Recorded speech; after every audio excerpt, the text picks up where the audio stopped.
Bridie let go of the bars and dropped, her feet hitting the wooden floor with a thump. Mad Janet kept going. Kings! Crash! Something hit the wall. Maybe a wooden bench. If Janet was throwing things, that could be Bridie's ticket out of here. There was the sound of a scuffle. Mad Janet yelled and cursed. Bridie braced herself to run out the second the door opened, if it did. Mad Janet let out a low-pitched, keening howl. It came closer as they dragged her up the stairs. Now, which cell would they open? Bridie held her breath and hoped. The door swung open. Mr. Fitch and his son wrestled Mad Janet into the room.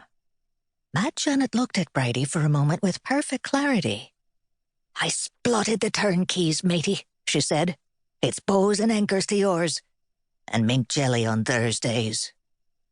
"Thank you," Bridie whispered and darted out. She ran across the women's ward and down the stairs, eager to be outside at last in the clean air. But Mrs. Fitch stood at the bottom of the stairs, blocking her way. "Where do you think you're going?" "Out to the cabbage field, to work," said Bridie. "Mr. Fitch told me." "No, he didn't. In here."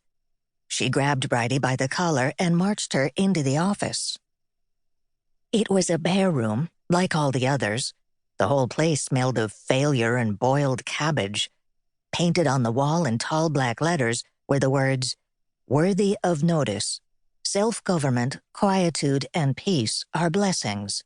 There was a table, 2 chairs, and a stack of ledgers, recording each poorhouse inmate's date of arrival, personal information, and in parentheses where applicable, date of death. Bridie's name was in those ledgers, she knew. So was her mother's. A large man was sitting in one of the chairs. He looked like he could lift a full-grown hog under each arm and throw both hogs at you if he didn't like you. He stared at Bridie as if he didn't like her. "Scrawny little thing, ain't she?" he said. Bridie didn't like him much either, but she held her tongue. She'd only just gotten out of the cell. A tall, thin woman with a face like a missed dinner stood beside him. "Any help I can get, Mr. Kigley." "Did I ask you to speak?"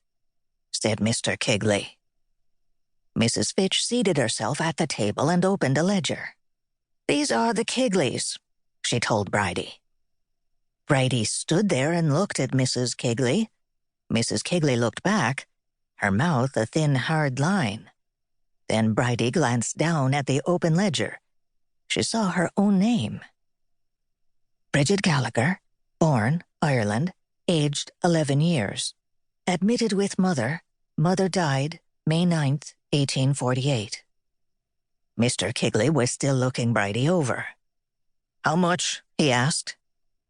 "It costs nothing to take a poorhouse child on trial," said Mrs. Fitch. "I mean, how much will you pay me?" "We do not," said Mrs. Fitch. "You will have the girl's labor, and that is payment enough." Mr. Kigley didn't seem to like that. "What if I get her bound over? Might as well buy the whole hog." "We prefer that you take them on trial," said Mrs. Fitch firmly, "to ensure that all parties are satisfied with the arrangement." Mrs. Fitch and Mr. Kigley gazed at each other, hard and intractable. "Let me talk to your husband," said Mr. Kigley. The stairs creaked as Mr. Fitch and his son descended. Mad Janet's low keening was a distant howl in the background, like dogs in the night. Mr. Kigley heaved himself to his feet, and he and Mr. Fitch shook hands and talked about the crops. Bridie looked out the window, at the other children weeding in the sun. She thought about what was going to happen to her. If the Kigleys took her, well, she honestly didn't hold out much hope for them, but it had to be better than the poorhouse. Didn't it? But there was no way she was going to let herself be bound to them. She'd seen it happen to other children in the 3 months she'd been at the poorhouse, and off they'd gone willy-nilly. When you were indentured, you didn't get paid a thing until you were 21 years old, and you couldn't leave.